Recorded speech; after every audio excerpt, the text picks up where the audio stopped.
Today I have the pleasure of talking to a lovely couple that I'm proud to say are part of the Aussie Pooch McGuinness family. Just celebrated their 21st anniversary with Aussie Pooch. For many of us, we know them very well and love them dearly, but we also know there's quite a few people, especially our new operators, have no idea who this couple are. So I would like to introduce the lovely Genny and Grant McGuinness. Jen, Grant, good morning. How are you both? Well, we're both fine. We're fine. As I was just saying to Jen and Grant, the purpose of some of these podcasts is to literally try and share some great stories of the people with us. And what better could be a couple that's been in business together for 21 years with Aussie Pooch, finding out a bit more about them, but also 37 years of marriage, which is awesome. Genny and Grant, I suppose for the uninitiated, who are you? Where are you from in Sydney? Oh, you first. Yeah, go first. Yeah. I'm not sure. Yeah, she's the talker.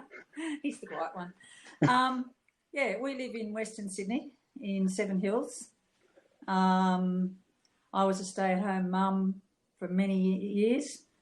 Got a job with Pixie Photos. Learnt to go back into the workforce again, and then here we are. I met Grant in 1986 at an over 25s disco. I was a soldier. So I was a soldier, and I spent six times overseas. And I met Jen when I was posted to Sydney, and so I met a Sydney girl. I was brought up in Geelong. Travelled a lot. Travelled a lot in both when I was growing up and with the army. So and then Jen followed me around for 10 years, and then we came back to Sydney. Yeah. My girlfriend, who I went to the disco with, said, "Dance with them, but don't let them sit down next to you because you'll never get rid of them." And she didn't. She did. I've still got him. So the question is, do you remember what was the first song that you danced to together? No. It was a waltz. It was a waltz? No, we danced. We danced a few jazzy ones first. Oh, and that was a waltz. And then wasn't a waltz. It was a waltz somewhere along the line.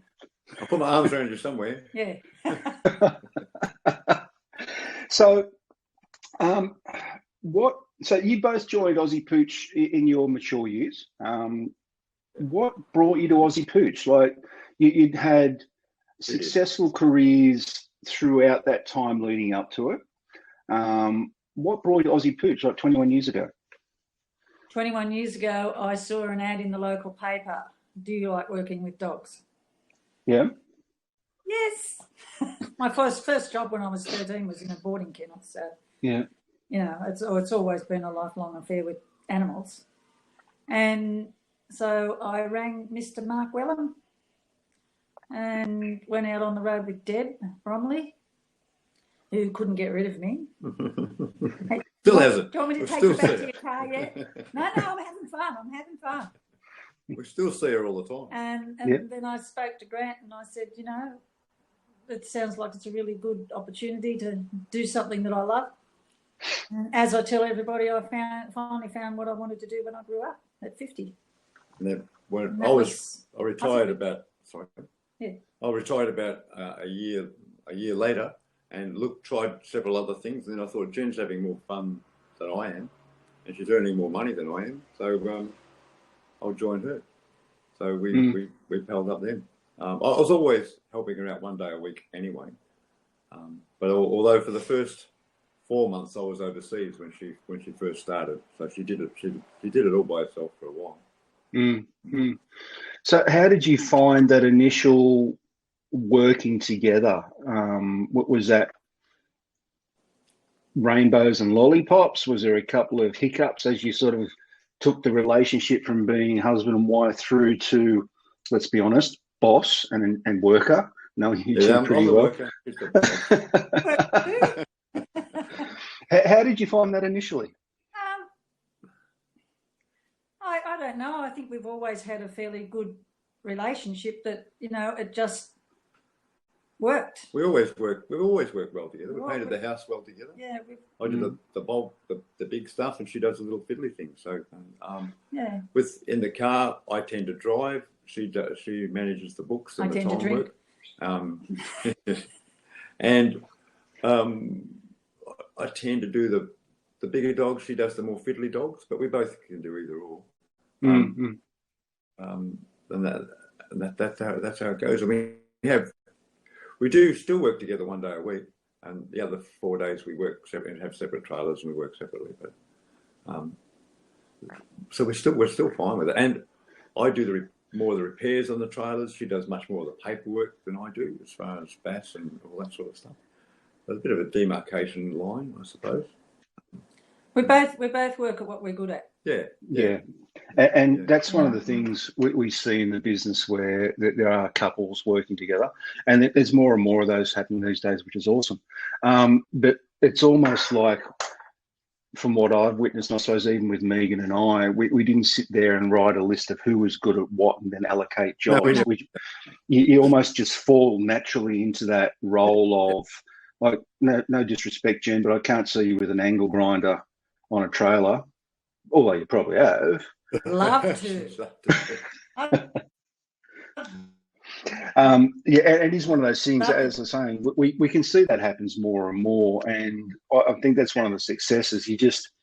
You fall into it and you do stuff because it has to get done, I suppose, to make the business move forward. So what was Aussie Pooch like 21 years ago? Vastly different to today, not only technology and everything else. Yes, we didn't have heated tanks. We had a reserve tank in the trailer that I never used. It was just heating up in the bath all the time. And if your water ran out when you got to the next job and you lost all your hot water, that was a pain in the butt. Because the water heated down below and the tank down below. You know, and if you put your hose down and the plug popped, boom, down and out it went. We used towels. Blow dryers weren't invented in those days. Oh, we had blow dryers. Well, they weren't very good. They were pretty pathetic. And now we've got good blow dryers. We had no side curtains, no condom thing out the front, no visor out the front, and we had to transcribe our appointments by hand, and then every now and again I'd have to ring somebody up, and I'd mistyped their written their phone number, and I got the wrong phone number and all sorts of stuff, and sometimes the address was wrong, but I knew where to drive to, so I never actually looked at it. So the address was sometimes wrong. That physical diary was... Physical diary was... When the Keep It Easy software came in, it was, you know, because you just had to do it forward rather than write it forward. And very much so. The other point too, I suppose, is the physical pager back in the day. Well, I actually got in where the pager, the inquiries just came straight to my phone. I didn't have to do it. Thank God. Because stopping and looking for a phone booth or whatever in our job, first of all, finding a parking spot for a car and a trailer, we've all been there. Yeah.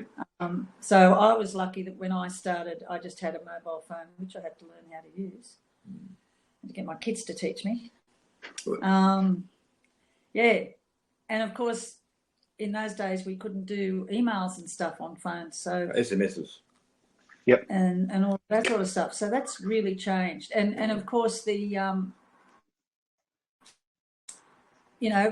more solutions have been developed for different conditions on dogs and all of that sort of stuff. So when I started, it was herbal pine, herbal deodorant, and the aroma cares were just being introduced. Mm-hmm. So when we drove around, we used to have towels sort of hanging on the side rail, and they'd be all blowing out the side to dry off. So we sort of had this flapping thing driving down the road. And we didn't have chamois, we didn't have anything. And the blow dryers were barely anything. We didn't blow dry as much then. Yeah, so blow drying wasn't as big a deal. So we used a lot more towels. And we got wet when it rained. With no sides and no front hood. No sides, no front hood. Yeah. What was your maid breed back in the day, so to speak, compared to these days? Maltese were common for a while. Maltese and Shih Tzus were the little fluffies. Yeah, little fluffies. Now it's Oodles, oodles, and oodles and oodles and doodles. Yeah. But we don't do that much. Is that part of the demographic where you live in the suburbs of Sydney, where closer, denser housing has meant smaller dogs coming in, I suppose? Is that just part of it? Just fashion. The fashion of Maltese has gone out, and the fashion of poodle crosses has come in. That's a fashion thing. Oh, we had Maltese and we had shitty poos. Yeah. They were the main crossbreeds. Yeah. So, and now, you know, we know we've got a lot of breed-wise bigger breeds. Always been staffies, rotties. We used to do a lot more Shepherds. Rottweilers in the early days. Yeah. And Shepherds. Bosses. I like the Rotties. Labradors, of course. Yeah. Yeah. And we see that, obviously. I know when we started in Canberra ourselves, Labradors, Golden Retrievers and Rottweilers were our bread and butter for a lot of the suburbs we had. And there was a sprinkling, I suppose, of the designer breeds. But looking now, as it has across the board, the more and more breeds that are being manufactured. I hate to put it that way, but that's how it's going. True. That's a good word. I like it. It is changing. We used to have a lady at a market in Canberra who was a questionable breeder, shall we say, and you could go to her and say, I'd like to cross breed X with breed Y, and she'd make a booking for you and give you a date on when that would happen. So that was literally just when we bought the business, so late 2000s, I suppose, where she made a huge killing out of it. And that was literally the problem, where the amount of hip dysplasia and breeds that just should have never been crossed. I have no idea how she got away with it, but it worked for her at the stage. Yeah, I know. It's terrible. So I suppose to lead towards the back end, so you bought your business early 2000s. The GFC hit for many of us 2007. I think it would actually hit Australia. So for a lot of us, we traded through the global financial crisis. We did. And as we were just saying, Genny and Grant, our media is sort of getting us ready for what could possibly tight times coming throughout this year moving forward, for obvious reasons. You've traded through tight times, and I remember the GFC, things were really tight. How did you find that in your business? Did that affect your business? How was it back then? I don't think it affected us too much. It was sort of like winter trading, you know, where you don't get so many casual people as you do in summer ringing up for fleas and, you know, all of that sort of stuff. It was more like winter trading, that we weren't getting all those casuals, but we still had the base of our regular customers. And I can't recall losing many customers. Some did, just sort of like in COVID. From what I remember, we actually washed more dogs in those days than we do now. Yeah. We didn't dry them as well, and we didn't do a lot of other things, but we actually washed more dogs than we do now. Yeah. But, and the same with COVID. I mean, we were off the road for some time. We all were, but we just kept in touch with our customers, like we'd do a courtesy call every night when their appointment would be falling due, and we'd just ring them, you know, SMS them and say, how you going? You know, we're still off the road, but, you know, your appointment will fall when it's due next month, and hopefully we'll be able to see you then. They really appreciated that little SMS. It's the only contact they had with the outside world.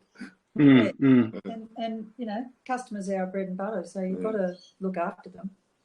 Very much so. I think that looking back, as I remember seeing things transpire, the ones that were your advocates for your business, those customers that will walk on hot coals for you, because they love what you do for the family members, the ones that will hang around your business for the long time, because they see you as an essential service. Like, again, I look at some of our operators, and knowing you as you would be, Jen, you'd be that hairdresser that shows up every fortnight or every month, where the lady or the man just goes blah.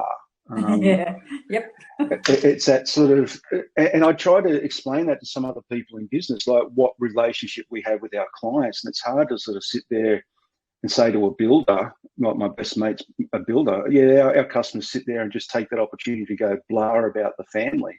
We watch the kids grow up. Yeah, that's right. Yeah, exactly. You know, I've seen them going from babies to adults. Wow. And it's a special relationship. It is. We are part of their family. It is. I had a customer who, when I'd go there, the husband was there, and we had so many great conversations. Hang on. Excuse me. And he died in January. I was getting sicker and sicker, and so that his wife had to be there when I was there to get the dogs and everything for me. And I went and washed them for the first time last Saturday, and was talking to the daughter, and I said, now, I'm going to do something that your mother's not going to like. And she said, what? And I said, I'm going to tell her that she's not allowed to pay for this wash. And she said, oh, no, she won't like that. And I said, well, too bad. I said, tell her she either has a free dog wash or I buy that amount of money's worth of flowers. And she said, Yep. oh, I better ring her. I said, yeah, you better. And I said to her, I said, you're my family. I've known you for so long. I've washed your 3 dogs for years. And if I can't do that for you in a time of grief and upset, well, what sort of person am I? I can make that decision for you and make it 1 dog wash less that you have to pay for. Yeah, exactly. And that comes back to our whole ethos of the business about we do care. Whether it's not just about the pet, but it's what happens to the people in general, which is awesome. Yeah. Most of the time when they get a free dog wash, they really would like to pay for it. Yeah. It's pretty hard times for them most of the time. Yeah. Although occasionally there's a birth in the family or something like that. Yeah. So to wrap up, words of wisdom. What do you feel that you could instill apart from the great chat with you this morning to someone that's either been in the business for quite a while and maybe at that stage where feeling tired, burnt out, as we all do, as we're saying, or someone that's just new getting into the business, starting to get things rolling and going, okay, well, what does this bring for me? Where's this going to take me? So any words of wisdom that you can instill? And I'll ask you separately, because being boss and worker, you'll both have a different opinion on it. So what about you, Grant? Any words of wisdom you can instill? I like having a chat with the customers. So I'll chat away to them. And there's 2 things that happen. I'm pretty good at handling dogs. And most of the time, 2/3 of my customers see that I'm good at handling dogs. And they, I handle their dog much better than they do most of the time. And they get all excited over it. But occasionally, about 1/4 of them get quite upset because I can handle their dogs much more than they can, much better than they can, and they get pretty shitty about it. So it's that's an interesting little fact I've noticed. But it's a relationship you build up with your customers and the dogs, and the dogs sort of know me, and they always have a little separate bark for when I turn up. And the dogs know that it's me out the front, even if they can't see me, because the dogs carry on in such a peculiar way that they go, it must be Grant, he must be out the front, or he's driven past or something. And your dog handling skills do improve, and they do get better, and the dogs sort of pick up on it. They go, oh, it's him. And even a new dog will go, oh, who's this bloke? And they pick up on it, and they react to it in a completely different way than they do to anybody else, really. So relationship with the dogs and relationship with the people, I suppose, is the main thing. Yeah. Awesome thing. How about you, Jen? Anything else to add? I would say that even though they may have been your customer for 5-6 years or longer, whenever you go to their place, always treat them and their dog as if it's the first time you've been there, with courtesy and respect. You don't let them walk all over you, but you treat them with respect. And it's easier when you know them. Of course, you can pick up from last month's conversation and all of that sort of stuff.